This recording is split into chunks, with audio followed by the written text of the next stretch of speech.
Caddis Maximus here. This time I'm doing a review and comparison of hand, kitchen, and general utility knife and scissor sharpeners. This just isn't including, electric or powered knife sharpeners, or sharpening flat, sharpening stones, which is for really good knife sharpening. These are all kind of quick style knife sharpeners. Some of them use different designs and different materials. And I just wanted to do a quick comparison and discussion about them.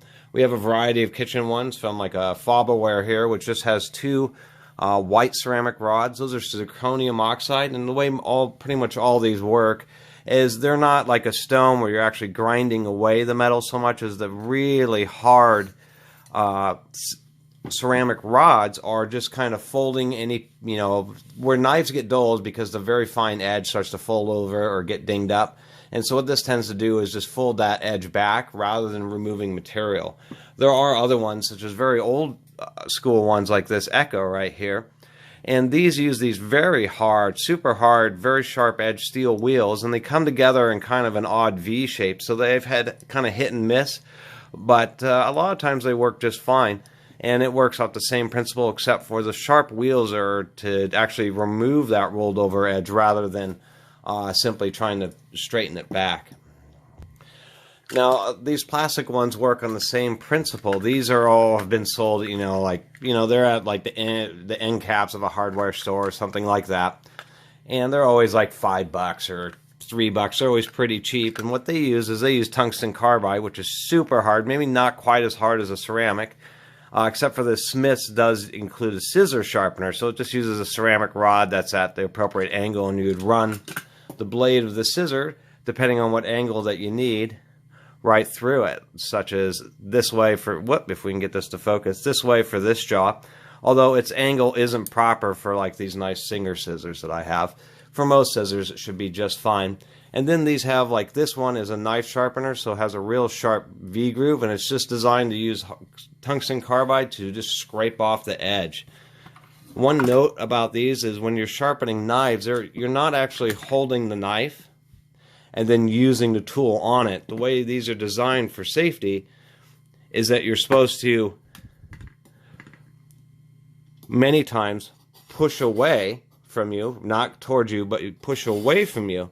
And then the tool is supposed to be held against the surface. And that's the same way it works with these. This is a scissor sharpener with just a tungsten carbide blade, but it's just slightly tilted for scissor. And then this is just a smaller, these are, let's see, it says Fortune Products. This is a AccuSharp. So both of these are AccuSharp models, and surprisingly enough, those are actually made in the USA. And they're pretty well made, even with 3 steel screws versus just purely being glued together.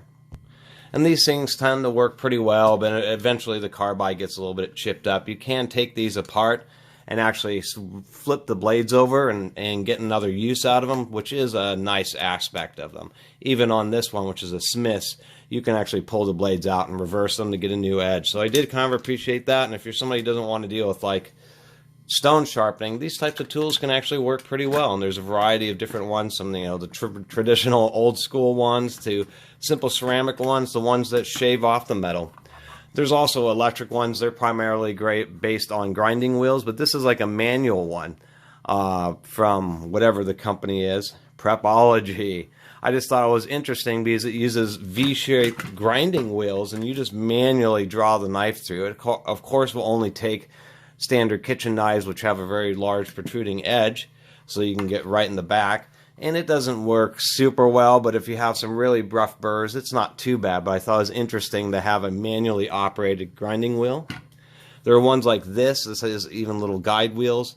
And what it has down in the bottom there is little diamond grit grinding plates. And so when you draw the edge of the knife through it, the diamond grit actually scrapes off the knife edge. It can be a bit rough, but if you've had a knife that has a few chips, this is a manual style to actually remove quite a bit of material and then maybe allow you to smooth it out with one of these other tools. And that's a Chef's Choice Manual Diamond Hone 450.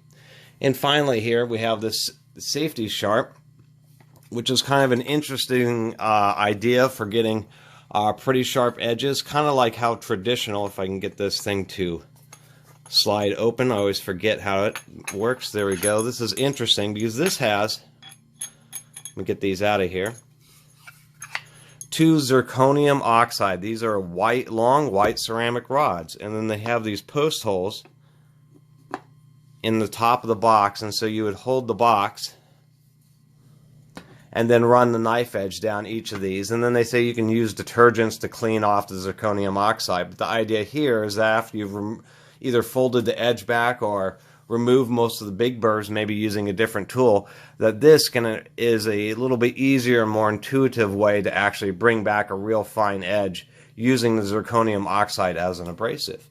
And I just thought it was kind of interesting because it's a knife sharpener, if we get it far back in the frame here, that kind of looks like TV antenna rabbit ears. That always was kind of funny. Anyway, I just want to do a video of different types of kind of quick one-hand, kitchen or utility knife sharpeners, and just a kind of strange variety of different ideas for doing one simple task, which is sharpening knives without using just a traditional flat sharpening stone. Anyway, I really appreciate everybody watching and subscribing. And if you haven't subscribed, please do subscribe to the Catus Maximus channel. Until next time, Catus Maximus out.